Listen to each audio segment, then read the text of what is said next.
Hey all, we are in Yardley today. State your name for the record. Jim Bongiovanni, And you are from? Pennsylvania Historical Recovery Services. And we are doing some digging today to see if we can find some relics at the Yardley, supposed to be a tavern. It was definitely an abolitionist house. And Bill's back there in the background. We think he may have found something. So what we're going to do is we're going to go around with our detectors and we're going to grid out a few areas and see what we can find. All right, stay tuned.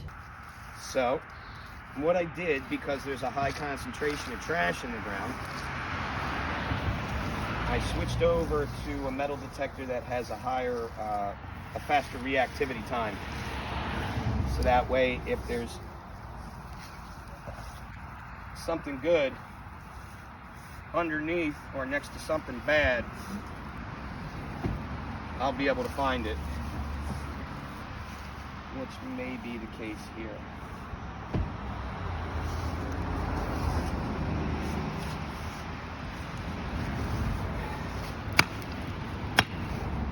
Oh. Is it a chest? Just kidding. Oh, treasure stone. Oh, yeah, well, there's going to be a lot of that here.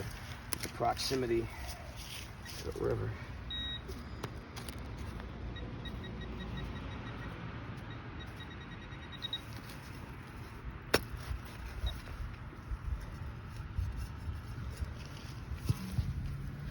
So that tool that you have in your hand there, that just pinpoints it?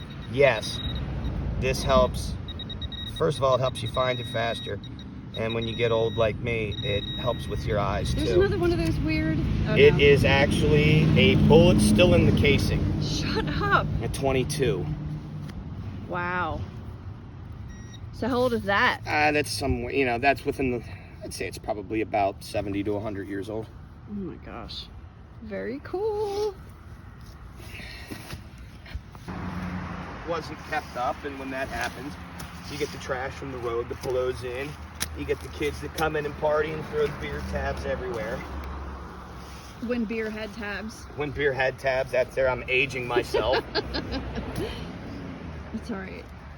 I remember back Pop when you Tarts. had to get the can opener. Right. Way back when.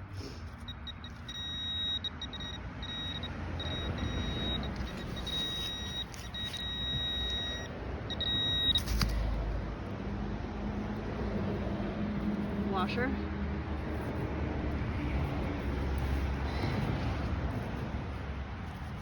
Not really sure.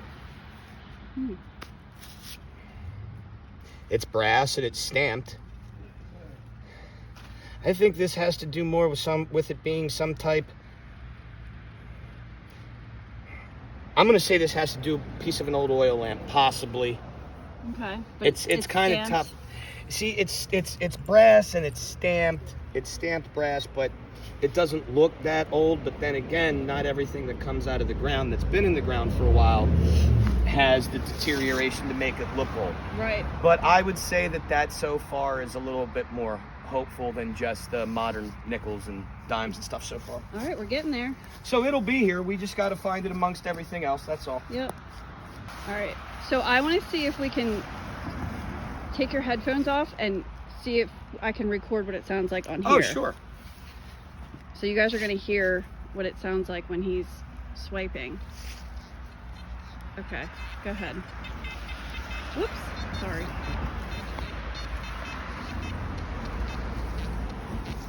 I hope it's picking it up. I think it is. So explain again the little, as he calls them, little farts. The little fart noises are iron grunts. There's a lot of different trash and iron in the ground here, so what we're looking for are the high and mid tones. A lot of people will go by the numbers. I don't like to go by numbers because numbers can fool you, and so can tones. So it's best when you get a repeatable tone just to dig it. I mean, at an old house like this, God knows what it'll be. Right. All right, let's give him back his equipment, but I just want you guys to hear that. Be a cannonball. Cool. It's pretty cool. Or it could be an old beer tab. Right. So this is the spoon that you guys found just sitting on the surface, right? Okay, well, as you can see, it's got a whole lot of nice cement on there, and even a screw, a rusted out old screw. Right. Now, from what I can see from this, because of the whale tail pop at the back, I'm going to say that this is roughly 1860 to about 1900, maybe 1910. It is a sugar spoon for a tea set. With all the rust and gunk on it. That's what I'm going to go with. And unfortunately, I'm going to have to put it in that long time frame just because this pattern was used for that long.